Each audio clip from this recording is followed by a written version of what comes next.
The introduction of new nations to World of Tanks has always been an important and anticipated occasion.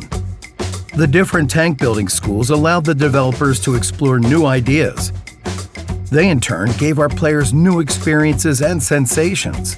British vehicles were introduced to the game with Update 8.1. The Royal Medium and Heavy tanks broke into the game with unprecedented defiance and audacity. First of all, the Centurion Mark 7-1 and the FV-4202 medium tanks were equipped with the famed Hesh shells. They could penetrate 210 millimeters of armor, which frightened any poorly armored vehicle.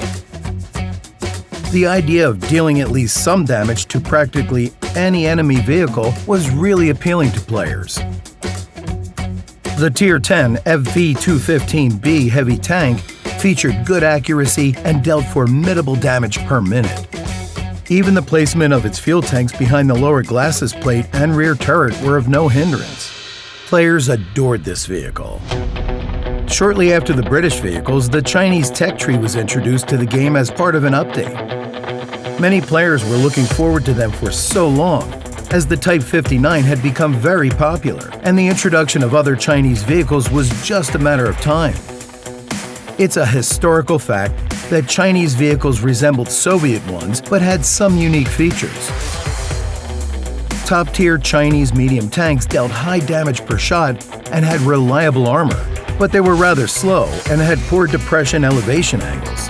However, the Chinese nation was not the last to appear in the game. As part of Update 8.10, a branch of Japanese medium tanks was added to World of Tanks, with the STB-1 at the top. The vehicle was similar to the Leopard in its technical characteristics and exterior, but it also had some interesting features. For example, the Japanese tank had better armor. As a result of this, it was slower than its German counterpart. However, the main advantage of the STB was its good elevation depression angles. They allowed this Japanese tank to stand out from the other Tier 10 medium tanks. Every nation introduced something new to the game. Some of them were more prominent and became new stars, while the rest were not that popular and remained vehicles for a change of pace.